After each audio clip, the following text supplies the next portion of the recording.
Once upon a time, in the golden days of youth, you were the master of cool.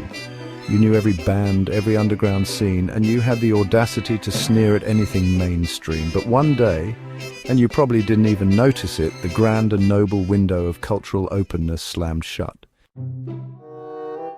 Robert Sapolsky, ever the keen observer, embarked on a scientific quest to understand this tragic phenomenon. His inspiration? His own existential crisis sparked by a fresh-out-of-college assistant who kept trying new things. The horror. Paul, the assistant, was the kind of person who listened to everything. Not just whatever was trending among his peers, but Gregorian chants, obscure Hungarian realists, pygmy hunting songs, and perhaps most disturbingly, country music. He was even experimenting with his appearance, casually shaving his head to see if it changed social interactions. This made Sapolsky uneasy, not because Paul was objectively weird, but because it forced a terrifying realization. At some point, we stopped being open to new things. Rather than reflect on this unsettling truth through personal introspection like a normal person, Sapolsky did what any scientist would do. He conducted a study to determine exactly when people stop accepting novelty. His approach, calling radio stations, sushi restaurants, and body-piercing parlors across America to track when cultural trends were introduced and who embraced them. The results were both hilarious and sobering. Music. If you're not listening to a new genre by age 35, you probably never will. Food. If you weren't into sushi before 39, forget about it. Fashion. If you didn't get a tongue stud by 23, your days of extreme self-expression are over. You can still get a nice sensible cardigan though. These weren't just anecdotal findings, they were backed by actual data. Yes, we are statistically doomed to become creatures of habit.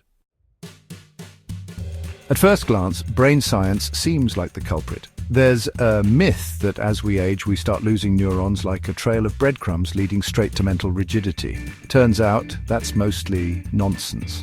The real culprit, social and psychological factors.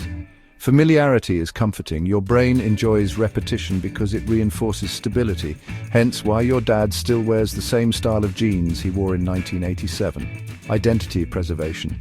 What you embraced in your formative years becomes part of who you are. If you were a punk at 16, you're unlikely to suddenly develop a deep love for freeform jazz at 50. Ego protection. New trends can be threatening because they imply that your generation is no longer the cutting edge of culture. Tragic, really. Surprisingly, yes, but it requires effort. Studies show that those who switch disciplines, travel extensively, or deliberately seek out new experiences can delay their descent into cultural stagnation.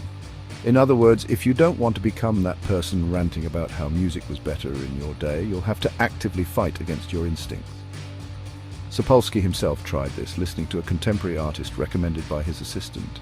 It was great, but the moment he embraced it, his students abandoned the trend immediately because nothing kills coolness faster than an endorsement from an aging professor. So, what's the moral of the story? One, if you're over 35, statistically speaking, you're already stuck in your ways. Two, but if you fight hard enough, you might just escape the cultural death spiral. Three, and if you can't, at least accept it gracefully and stop telling kids their music sucks, and thus the cycle continues. One day your kids will be rolling their eyes at you too. I am your guide, Antonio Klim. May the pseudo powers be always with you.